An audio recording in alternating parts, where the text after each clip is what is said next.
देश की राजधानी दिल्ली में धमाका। अगर पाक का हाथ मिला तो नहीं बचेगा आतंकिस्तान। अगर पाक का हाथ मिला तो होगा ऑपरेशन सिंदूर 2.0।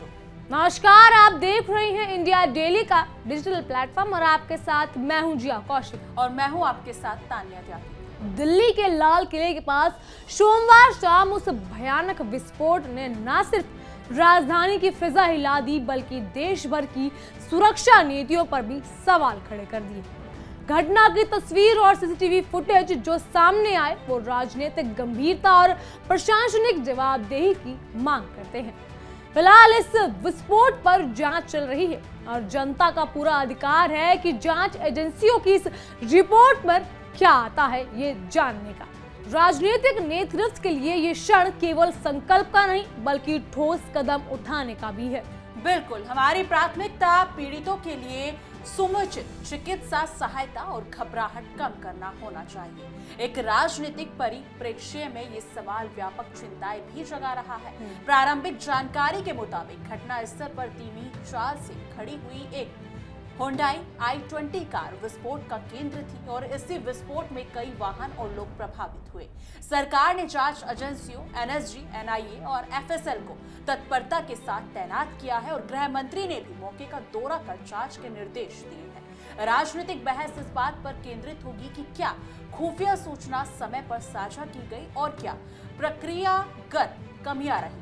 विपक्षी दलों के लिए ये मौका होगा कि वो सुरक्षा से जुड़े गड्ढों को उजागर करें और जवाब मांगे। जांच की दिलचस्प परत ये है कि वो कार लगभग 11 दिनों तक हरियाणा के मेडिकल कॉलेज के परिसर में खड़ी रही। ये तथ्य नीतिगत सवाल उठाता है कि कैसे संदिग्ध वाहनों की पृष्ठभूमि और उनके मालिकों की पहचान इतनी देरी तक अनसुनी रही। रिपोर्ट्स के मुताबिक कार 29 अक्टूबर को खरीदी गई और उसी दिन पीयूसी के लिए भी निकली गई, फिर अल्फा मेडिकल कॉलेज के कैंपस में पार्क की गई। ये श्रृंखला बताती है कि वेरिफिकेशन और रजिस्ट्रेशन की प्रक्रियाओं में दरारें थी जिनको तत्काल सुलझाना जरूरी है।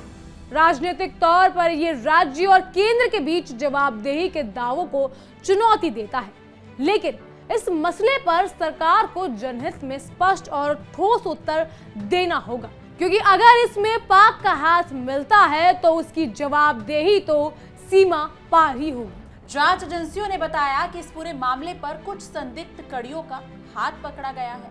कई गिरफ्तारी और भारी मात्रा में विस्फोट सामग्री की बरामदगी ने मामले को और भी गंभीर बना दिया है। जम्मू कश्मीर और हरियाणा पुलिस के संयुक्त ऑपरेशन में बड़ी मात्रा में विस्फोटक, असोल्ट राइफलें और टाइमर बरामद किए गए हैं और इसी कार्रवाई के बाद कुछ संदिग्धों द्वारा पेनिंग मोड में कार्य करने की भी खबरें आई हैं।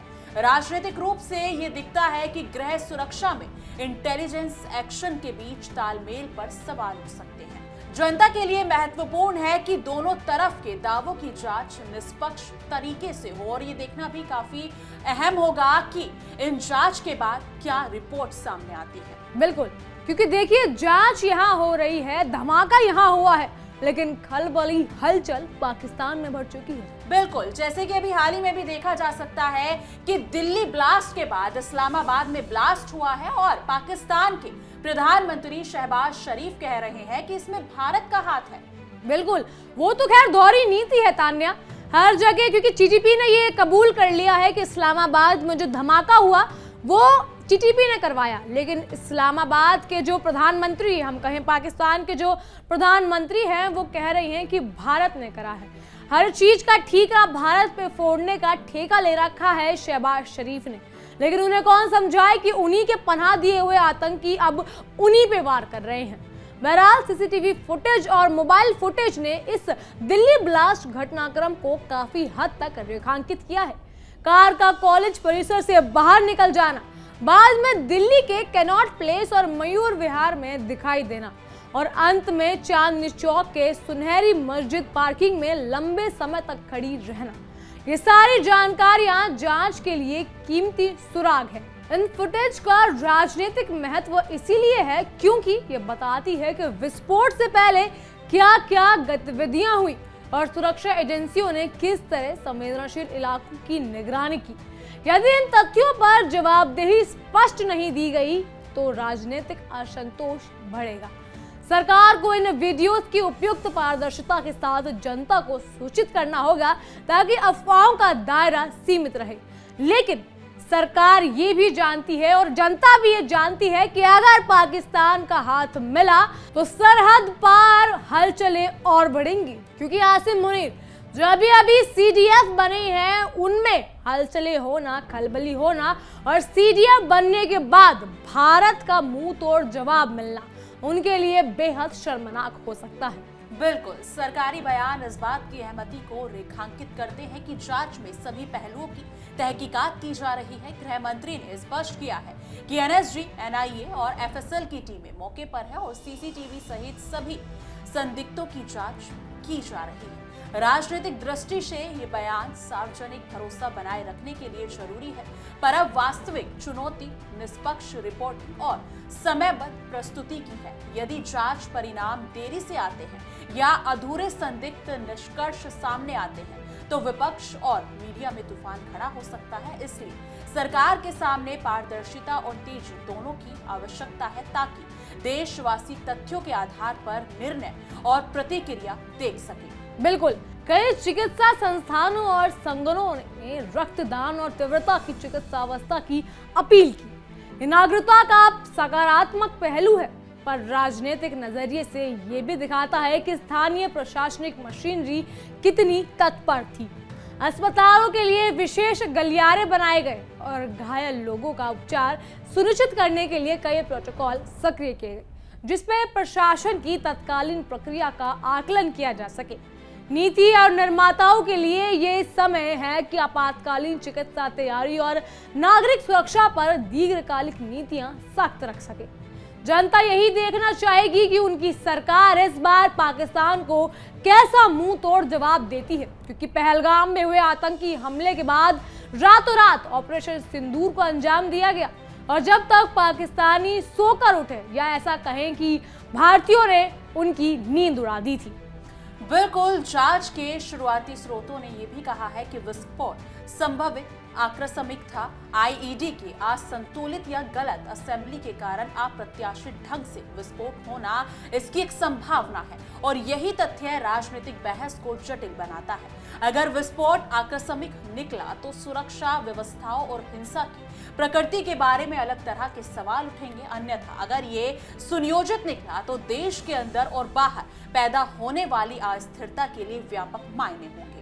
राजनीतिक दलों का काम है कि वो तथ्यों के आधार पर सवाल पूछे, जबकि सरकार का काम है कि वो ठोस जांच रिपोर्ट जनता के समक्ष पेश करे। निष्कर्षों तक पहुंचने से पहले राजनीतिक भाषा में अतिशयोक्ति से बचना भी जरूरी है ताकि जांच प्रभावित ना हो। जांच में एक और पेचीदा हिस्सा है कि कुछ गिरफ्तारियों के साथ भारी मात्रा में विस्फोट बरामद हुआ।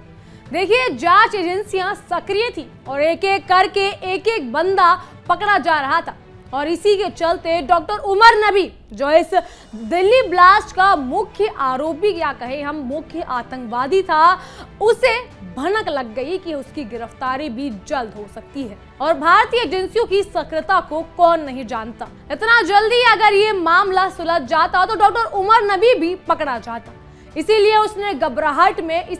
उसने जल्दबाजी में ये विस्फोट करा, जो कि 10 गुना ज्यादा हो सकता था अगर ये ढंग से करा जाता तो।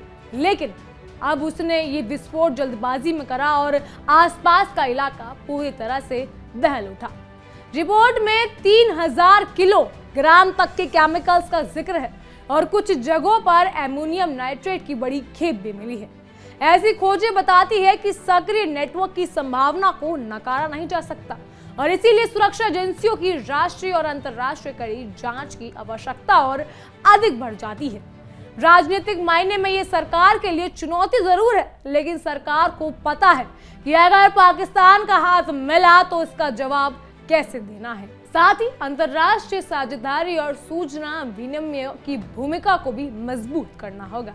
घाटी क्षेत्र और कुछ राज्यों में हुई गिरफ्तारियों और बरामदगियों को देखते हुए जांच एजेंसियों ने संकेत दिया है कि इस मॉड्यूल का संचालन विदेशों से हो सकता है। ऐसे दावों का राजनीतिक प्रभाव बड़ा हो सकता है क्योंकि ये कूटनीतिक स्तर पर भी प्रतिक्रिया मांगता है। यदि किसी विदेशी कनेक्शन के प्रमाण मिलते हैं तो सरकार को अंतर्राष्ट्रीय कानून और कूटनीतिक माध्यमों का उपयोग करते हुए आवश्यक कदम उठाने होंगे। राजनीतिक रूप से एक अवसर और चुनौती दोनों है। अवसर इसलिए कि देश अपने सुरक्षा नेटवर्क की ताकत दिखा सकता है और चुनौती इसलिए कि इससे सीमा पार नाटकीय तनाव भी बढ़ सकता है। इसलिए निष्कर्ष निकालने से पहले सबूतों की बारीकी से जांच आवश्यक है। घटना के तुरंत बाद राजधानी और कई प्रमुख शहरों में हाई अलर्ट घोषित कर दिया गया और सीआईएसएफ, दिल्ली मेट्रो और एयरपोर्ट जैसे संवेदनशील प्रस्थानों पर अतिरिक्त सतर्कता बरती गई। यह प्रशासनिक कदम राजनीतिक दृष्टि से स्वागत योग्य है, पर यह केवल क्षणिक उपाय के रूप में न देखा जाए। दीर्घकालिक नीति, संवैधानिक और संशोधन की भी मांग बढ़ चुकी है। सुरक्षा ढांचे की खामियों की पहचान कर सुधारात्मक कदम उठाए जाने चाहिए ताकि भविष्य में ऐसी घटनाओं की पुनरावृत्ति रोकी जा सके। राजनीतिक नेताओं और सार्वजनिक व्यक्तियों ने संवेदनशील भाषा का प्रयोग करने से बचने का जो आग्रह किया है वो समझने योग्य है। अफवाहों और उकसाऊ टिप्पणियों हालात को और बिगाड़ सकती है। इसी लिहाज से प्रशासन ने नागरिकों से अपील की है कि वो केवल आधिकारिक सूचनाओं पर भरोसा करें और अफवाहों से बचें। विवेकशील आलोचना और जांच आधारित प्रश्न वही करेंगे जिनसे जनता का विश्वास बना रहेगा। सत्ता और विपक्ष दोनों को चाहिए कि वो राष्ट्र हित में संयमित भाषा अपनाएं और जांच की स्वतंत्रता में साथ दें। मुख्यमंत्री, प्रधानमंत्री और गृह मंत्री के बयान ये संकेत देते हैं कि केंद्र और राज्य दोनों मिलकर काम कर रहे हैं। ऐसे समय में ये गठजोड़ जरूरी होता है ताकि पीड़ितों को मदद मिले और जांच निर्भीक तरीके से आगे बढ़ सके। लेकिन इसमें हम आपको ये भी बता दें कि कहीं ना कहीं बताया जा रहा है कि जैश-ए-मोहम्मद जैसे आतंकी प्लान था, क्योंकि जैसे कि पुलवामा में हुआ था, जो जैश-ए-मोहम्मद ने उसकी जिम्मेदारी ली थी, सेम वही ढांचा, सेम वही प्लानिंग राजधानी दिल्ली में हुई। एक कार में विस्फोट। आमतौर पर अगर ये सोची समझी साजिश होती तो हो सकता था उमर नबी तेज रफ्तार से लाकर कार को कहीं भी मार सकते थे, चाहे मेट्रो स्टेशन होता, चाहे लाल किला परिसर होता। लेकिन वो घबराहट में हुआ, इसीलिए वो खड़ी हुई कार में धमाका हुआ। वो शायद उसे डिसेबल कर रहा था या फिर उसे सक्रिय कर रहा था, लेकिन धमाका हुआ। और अगर ये जैश-ए-मोहम्मद यानी मसूद अजहर का जो आतंकी संगठन है उस पर उठता है या उसकी जिम्मेदारी मिलती है, क्योंकि अभी तक किसी भी आतंकी संगठन ने इसकी जानकारी या फिर जिम्मेदारी नहीं ली है, लेकिन अगर ये जांच में पता चला कि उनकी तरफ से ये हुआ है तो पाकिस्तान को इसका जवाब देना होगा। और कहीं ना कहीं पाकिस्तान जानता है कि इसका जवाब भारत उनके घर में लेने आएगा, चाहे कैसे भी हो। इसीलिए वहां हलचल और खलबली दोनों बढ़ चुकी है। बहरहाल इन सब पर आपकी क्या राय है हमें कमेंट सेक्शन में जरूर बताइएगा। फिलहाल के लिए इतना ही। तमाम खबरों के लिए देखते रहिए इंडिया डेली को और बने रहिए हमारी खास पेशकश के साथ, तहकीकात हर खबर की तह तक।